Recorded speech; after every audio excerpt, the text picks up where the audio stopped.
I really love the army building part of the game, and one of the things I really like is turning in reputation to get better weapons. And what I do is I spend reputation on rifles. I don't need to buy, I would really like to have those 24-pound howitzers, but I'm going to buy a ton of 24-pound howitzers. So getting plenty of 24-pound howitzers, which is the big killer on the battlefield, is not going to be a problem. I'll have plenty of them. In fact, I'll probably buy too many. I always do. So my best two units get the best weapons, and that's a real important thing. I watch people do this, really jam up their army. Your best weapons go to your best units. You don't give good weapons to bad units. Inefficient units will just lose men and weapons, and that's just going to cost you a lot of money. So good units can use good weapons and get good results. Bad units, inefficient units can't use good weapons and get good results. They just don't have the strength. They don't have the efficiency. So yeah, good weapons go to good units. Mediocre weapons go to mediocre units, and bad weapons go to bad units. So that, and by bad I mean low efficiency. So I'm gonna buy these, but I have a rule that I don't spend money. I don't spend anything I don't need to, and I don't need to buy these until the next grand battle, unless I want to put them into a unit, which I really, really want to do because 6-pounders are already obsolete. They need to get replaced. And man, I love the 20-pound parrots now. Took a while for me to fall in love with them, but they are just amazing. And I'm looking forward to turning my 20-pound parrots loose as a long-range weapon on the enemy. And of course, the 24-pound howitzer is just a killer on the battlefield. It gets about twice the kills of the Napoleon. So yeah, it uses more ammo, but it's worth it.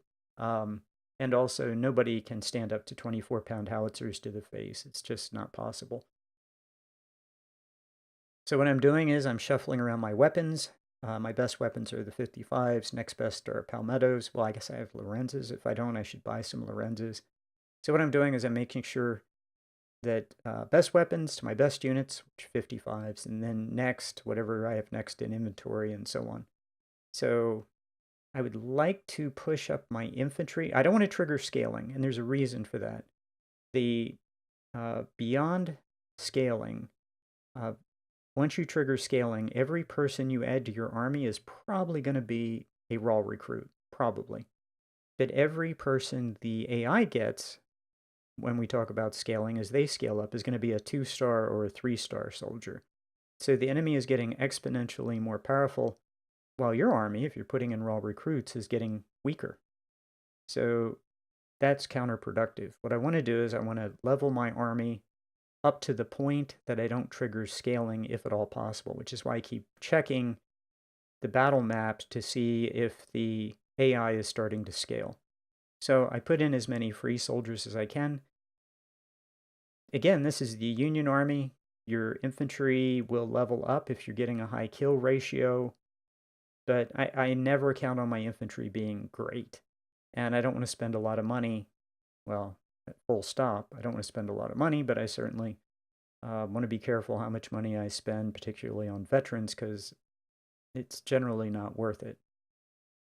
I will, however, spend money rather than lose a perk, rather than lose a unit perk.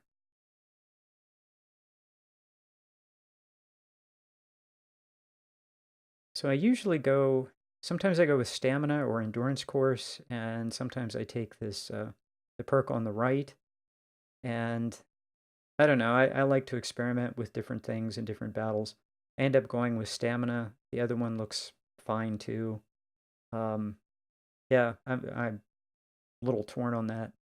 I would like to get this unit up to at least 300 for this battle, and that's going to cost me a couple $1,000.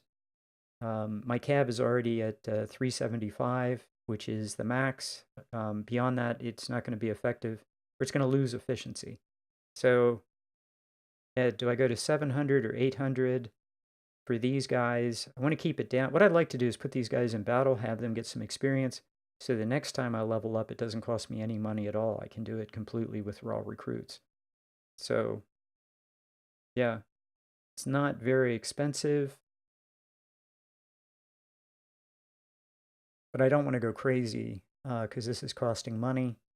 And if I just wait until after the battle, it'll be free. Good news is I get to add 2 more units, so that's very cool.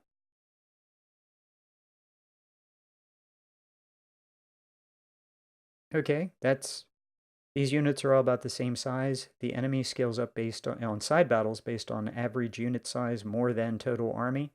It's always some kind of a calculation of total men in the army and average unit size. So you want more units and you want them to be smaller to drive down scaling, which is what I'm doing right now. I'm very, very aware in the side battles always of average unit size. So okay, we're still fine here.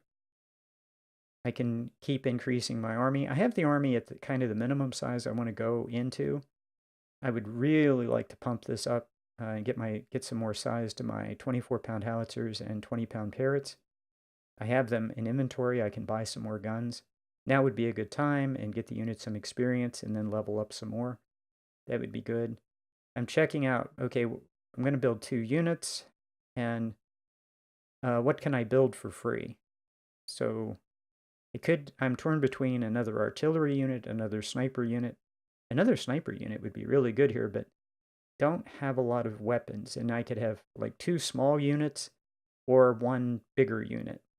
So, and I have plenty of money. I can buy all the sharps that are in inventory for not that much. So I'm just thinking, what do I want? Do I want 2 sniper units, or do I just want to make this sniper unit slightly bigger, maybe, or just wait until next turn, or next camp phase, and maybe just bring 2 more infantry? So at this point, it's just like a call. So I do have plenty of weapons. I can build 2 units for free. So that kind of is what persuades me, is that I can build 2 units for free. So that's what I'm going to do. 2 infantry units for free. Artillery, I think, would cost me, looking at this. Anyway, as I did this, I made the calculation. What can I do that I want to do, and of the options I have, and also spend the least amount of money? So yeah, 2 infantry units for free is probably the right choice. So yeah, particularly on Major General, this is, I'm going to win, and I'm going to get a high kill ratio. So I'm not too worried about it. This is just fun. I mean, this is just fun.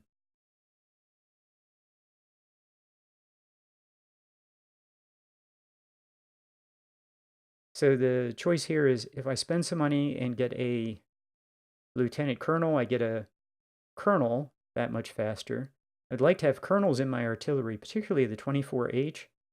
The 24 howitzer is a general making machine. I mean, you can just run officers through there and get them promotions, because the 24 howitzer is always going to get lots of kills. And the generals very seldom, or the officers very seldom, die for that unit. So yeah, it's just an officer making machine. And more than the 20-pound Parrott. The Parrott is never going to get the kills of a 24 howitzer. So but the 20-pound Parrott has a different function, and that's to wipe out the enemy artillery at range, which it does a magnificent job of. So I built 2 units basically for free. And now I'm going to experiment, maybe think about moving some officers around. I think that for a completely raw, fresh infantry unit, I'll put a major in and just let that major get a promotion, and then the turn after that, or a couple battles after that, it'll be a colonel. So we have plenty of time. So I can also increase the size of these units for free if it doesn't trigger scaling. I would really like my best units, and you'll see this. I always want my best units to be larger. I've seen other people use other strategies of their best units become smaller. I'm really in the school of, I want my best units to be larger and my other units to be smaller to push down scaling. So, yep, okay.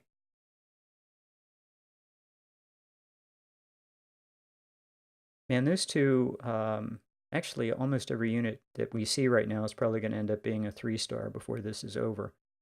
Um, yeah, probably every one of them is going to be a 3-star.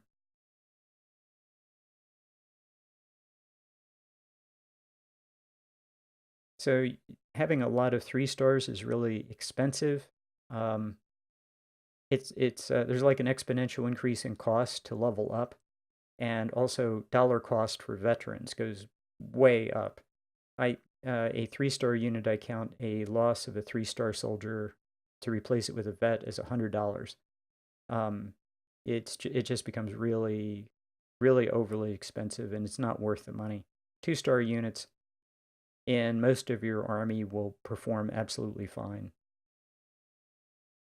You win based on tactics. So okay, just checking, making a quick note of all of the numbers of all of the battles that are upcoming.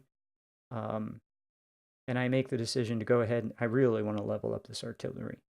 The max I'm probably going to make the artillery, I might go to 13 or 14, but 12 is probably the ideal size in my mind. And I'm probably going to make all my batteries 12 for the longest time. What I kind of do, and I did in my major general campaign, is I went to 8.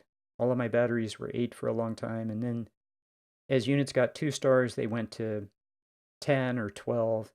And then in the end game, some of them went to 13 and 14, but only the best units. So anyway, you have to find out what works for you. I think about driving this unit up to 350. In hindsight, $5,000. Yeah, I could have done that. That that would have been okay. But I choose not to. I choose not to spend the 5,000. Always go in with your ammo cart full, and because you don't have to spend it, but have it there. There's no downside. And I'll see you in the next battle, which is a lot of fun. We're going to get a really high kill ratio. See you there.